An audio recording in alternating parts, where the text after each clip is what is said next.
से शुरुआत करते हैं इस बुलेटिन की। रायपुर से बड़ी खबर आ रही है, जहां वीआईपी रोड में 10वीं मंजिल की सेंटिंग गिर गई। अविनाश ग्रुप का यहां पर काम चल रहा था। सेंटिंग गिरने से 10 मजदूर घायल हुए हैं, बताया जा रहा है। उनको बाहर निकाला गया है। 10 मजदूरों में 3 की हालत गंभीर बताई जा रही है। कलेक्टर डॉक्टर गौरव सिंह घटनास्थल पर पहुंच गए हैं। तो अविनाश ग्रुप का यहां पर काम चल रहा था। देखिए तस्वीर आपको दिखा रहे, सेंटिंग का काम चल रहा था। यहां पर ये सेंटिंग यानी कि लकड़ी का एक फ्रेम बॉक्स बनाया जाता है। बांस और बल्लियों से ये फ्रेम बनाया जाता है, जिस पर खड़े होते हैं मजदूर और उस पर खड़े होकर सीमेंटिंग का काम करते हैं। और ये सेंटिंग यहां पर लगाई गई थी। देखिए पूरी की पूरी सेंटिंग 10वीं मंजिल से नीचे गिरी है। लकड़ी के बांस बल्ले या तो कमजोर रह गए होंगे या पर इसके लिए कोई विकल्प के रूप में दूसरी सेंटिंग जो साइड में बगल में बनाई जाती वो नहीं थी। तो मजदूर यहां से नीचे गिरे हैं, काफी घायल हैं। उनमें से 3 की हालत गंभीर बताई जा रही है। 10 मजदूर जो कि इस पर चढ़े हुए थे, जो नीचे गिरे हैं। रेस्क्यू का काम हो चुका है, इनको बाहर निकाला गया है।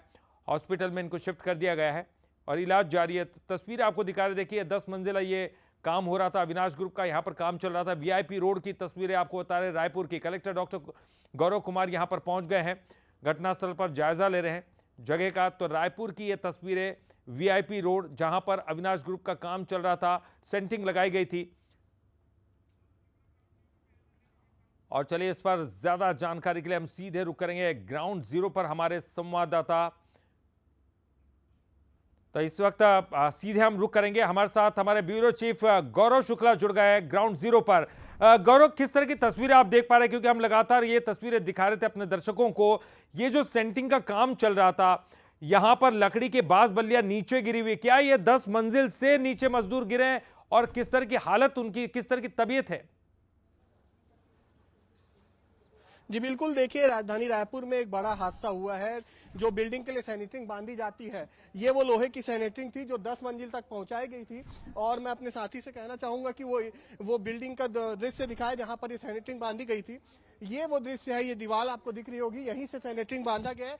और दीवार में आप साफ तौर पर देख सकते हैं जो खुरचाहट है, जो बड़ी बड़ी खुरचाहट है, वो पाइप की है। जब आप इसमें अंदाजा लगाया जा सकता है कि जब ये हादसा हुआ था तब किस तरीके से जो पाइप का है वो नीचे गिरा होगा। और यदि हम बात करें तो 10 मजदूर इस पूरे घटना में जो है वो गंभीर रूप से घायल थे। उसमें 3 की हालत नाजुक है। ये सेंटरिंग है, देख लीजिए, इसी सेंटरिंग की जो मोटी मोटी पाइप है, इसी पर जो लोहा है, इसी लोहे में सेंटरिंग डालने का काम किया जा रहा था। और ये देखिए लापरवाही, ये वो लोहे का सेंटरिंग था जो ऊपर तक 10 मंजिल तक पहुंचाया गया था और ये पूरी तरीके से बैंड होकर टूट गया है। मतलब मैं इसको हाथ से भी यदि मोड़ रहा हूं तो देखिए ये टूट के मेरे हाथ में आ रही है।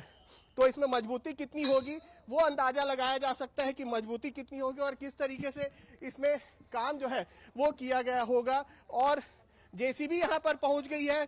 रायपुर कलेक्टर यहाँ पर मौजूद हैं। हादसे की जैसे उनको जानकारी मिली, रायपुर कलेक्टर, निगम आयुक्त, तो उसके साथ ही साथ एएसपी जो है शहर के, वो यहाँ पर हैं और काम जो है यहाँ पर किया जा रहा है। अभी भी इन्हें ऐसा अनुमान है कि कुछ लोग यहाँ दबे होंगे, लेकिन जो जानकार है उनके मुताबिक इसमें कोई यहाँ पर मौजूद नहीं है। मजदूर भी हम उनसे पूछते हैं कब हुआ था भैया हादसे? मेरे को नहीं मालूम भी है। तो देखिए लोग हैं, इनको जानकारी नहीं है, लेकिन जो यहाँ पर काम कर रहे थे, थोड़ी देर पहले मेरी बात हुई थी, उस हिसाब से 10 लोग थे और तमाम मजदूर बाहर के हैं, छत्तीसगढ़ का नहीं है, मध्य प्रदेश के साइड के मजदूर थे। वो यहाँ पर पहुंचे हुए थे और काम कर रहे थे। अभी भी जो है सैनिटरिंग जो गिरी हुई है उसे खोलने का काम चल रहा है और उसके साथ ही साथ मलमा हटाने का काम इसलिए चल रहा है कि यदि कोई मजदूर दबा हो या फिर कोई और यहाँ हो तो उसकी तुरंत जानकारी मिल जाए। बिल्कुल गौरव, आप दिखा भी रहे थे तस्वीरें, उसमें साफ तौर पर दिखाई दे रही थी कि जो वो लोहे की बल्लियां हैं, उनके साथ बांस का भी इस्तेमाल किया जाता है, उनकी भी बल्लियां वहां पर रहती है। लेकिन जो लोहा आप दिखा रहे थे उसमें साफ तौर पर लग रहा था कि जंग लगा हुआ लोहा है। तो निश्चित तौर पर जो एक छेद सा किया जाता है उसके अंदर वो लोहे के बल्लियां डाली जाती है और उससे वो पूरा एक फ्रेम और या ढांचा तैयार किया जाता है जिस पर मजदूर चढ़ के सीमेंटिंग का काम करते हैं। निश्चित तौर पर एक बड़ी लापरवाही तो है, लेकिन ये बहुत जरूरी है कि वो जो तमाम मजदूर है उनमें से 3 की हालत जिनकी हालत गंभीर बताई जा रही है, उनका पर्याप्त इलाज किया जाए ताकि वो ठीक हो सके। बहुत बहुत शुक्रिया, आप ग्राउंड जीरो पर मौजूद है, आपसे पल पल की अपडेट लेते रहेंगे। बहुत बहुत शुक्रिया गौरव इस पूरी जानकारी के लिए। और खबर